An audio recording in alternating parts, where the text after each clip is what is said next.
All right, what's going on, beautiful people? Is me, I see you, back with another video. Check your gun in. For me, I'm checking in my beautiful A.T.F. PDW chambered in 5.56. Look at that. Look at that. That is short barrel boner-rific beauty, glory, awesomeness. Look at that. So, also, I have iron sights on the front end and also on the back end. Look at that. Look how short this is. Look at it. It's like my arm. It's short barrel. You know, I'm still waiting on all of the paperwork for it. Due to, as you guys know, the government shutdown, it's taken even longer for my paperwork to come in. And I've been waiting for not even almost, I've been waiting for a year for my paperwork to come back because I did it in the form of a trust, not an individual. If you guys need a breakdown on that, that's what today's video is about. Today's video is all about A.T.F. and A.T.F. items. So this is my rifle, look at it. And on top of that, you know Daddy had to do it. One suppressor for it, shooting in 5.56. And then I have another suppressor that's also chambered in 9mm. The reason why I bought a suppressor is because when I bought this A.T.F. item, when I bought this short barrel rifle and took it to the range, it was by far the loudest shit I've ever shot. I mean, even with put ears on, my ears were ringing. So it only made basic common sense. If you're clearing a room, if you're shooting even outside, you need a suppressor for something like this because it helps with your ears. Now, I can shoot this with a suppressor with no ears on outside, and I can somewhat still be able to cohere and know what's going on around me, but I wouldn't suggest it because even with a suppressor, it's still super loud. Now, as far as my 9mm suppressor, the reason why I got this is because I know you guys know my wife owns a Kel-Tec Sub 2000. I can put this on it. I can put this on my Glock, and it's gonna shoot. And that was the main reason. It's multi-purpose. So, now, when it comes to A.T.F. items, guys, it is by far a extensive process. So first off, you gotta pick out what you want. First, we're gonna talk about suppressors. So, you find a suppressor, you pick it out. It's super expensive. Suppressors are expensive, period. Spend like $200 or $300 on it. Then on top of that, you gotta get your paperwork. Your paperwork costs $200 to process. Then you add in the little knickknacks like $5 or $10 here, getting the photo, passport photos that you put on your actual paperwork. Then you drive around, you know, doing the thumbprint at the police station, which you have to pay for that as well. And then you come back to whatever store that you bought it from. In my personal experience, what I did was I came back and got them to double check and make sure that I had everything taken care of as far as getting my paperwork done, making sure my fingerprints and everything was done. So I didn't want anything to like fall back as far as things that I didn't do that I needed to do. After you do that, then you ship your paperwork out, right? You ship your paperwork. And I'm not gonna lie to you, Uncle Sam, not even Uncle Sam, the A.T.F.,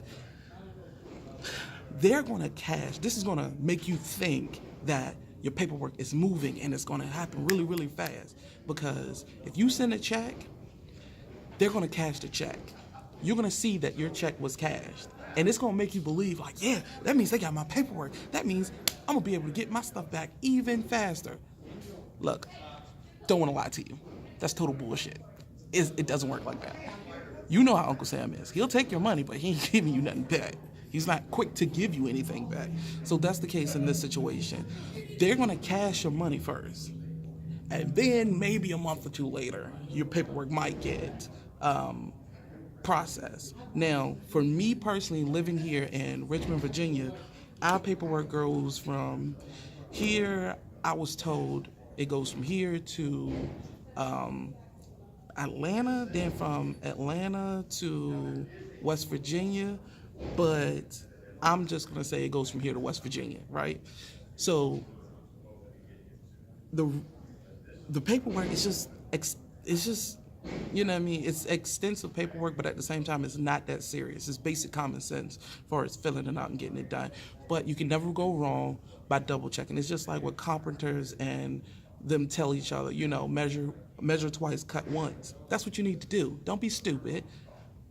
Don't be afraid to go out there and ask the people that you bought your rifle from, like, hey, is my paperwork in line? Did I do everything I was supposed to do? Because the last thing you want to do is to go through this extensive, long ass wait to get your rifle just for them to call you and say, hey, you know, you messed up on this, and this, and we need you to figure it out and resend it. And that's another amount of waiting time that is just dragging out. And you're just like, look, I just want my fucking gun. I just want to take it home. I want my baby to come home with me. I want my baby to come home with me. So, with that being said, that's pretty much the breakdown when it comes to having an ATF item and doing that. Now, I will say, this rifle, I would have never in a million years, that's a lie, I probably still would have bought it, but I wouldn't have bought this and rushed to get it and literally like max one of my cards out to get it if I would have known that, well, it took a few years for, the government to say, hey, you can shoulder, AR pistols, like the butt stocks, you can shoulder them. Like, let's be real. We were doing it anyway. I mean, if nobody's really there to pay attention to see you doing it, to say, hey, that 300 blackout you got right there in an AR pistol, you are not supposed to shoulder that. If nobody's there to say anything, you're gonna do it anyway. You're instinctive to put it to your shoulder to help brace it. So they finally got over it and made it so, like, here in Richmond, you can shoulder, your AR pistols. So if I would have known that, I would have waited. I would have just built me, another 300 blackout, or I built me an AR, lighter, stronger, faster, as far as the stuff that I would have put in it, and it would have still been less than what I spent on this rifle. And I'm including the rifle, the paperwork, and all of that stuff. So keep that in mind. If you get the opportunity to, I keep putting my hand up there because it helps focus the camera. So if you get the chance to buy a short barrel rifle, make sure you do what I didn't do. Don't be stupid and rush into it to buy it because you want it so bad. It's another instance like that story I told you guys about the motorcycle. I wanted it so bad, and I jumped into it and I grabbed it. And I personally wouldn't have done that. So with that being said, just know that, I know you guys probably wondering why I was paused. It's because I had one of the people that work here who recognized me. He told me, I gotta keep my rifle in the bag. But don't be stupid. Just take your time, save up your money, and make sure it's something that you want. And remember, when you buy something that's specifically ATF, like it's a short barrel rifle, it's a short barrel shotgun, it's a transfer for a Tommy gun that was passed down to you, that's a full automatic, or it's a suppressor. The process is going to be long, it's going to be frustrating, but the only thing you can do is wait. That's all you can do. You can make sure that you put all your ducks in a row and give them their paperwork and just wait. That's all you can do. So that's pretty much it. I don't have nothing else to say. So you guys know why I'm broke. The reason why I tell you guys I'm broke is because my rifle and my suppressor set me back. And I should have been smarter with my money. But I wasn't. Do I regret it? Not really.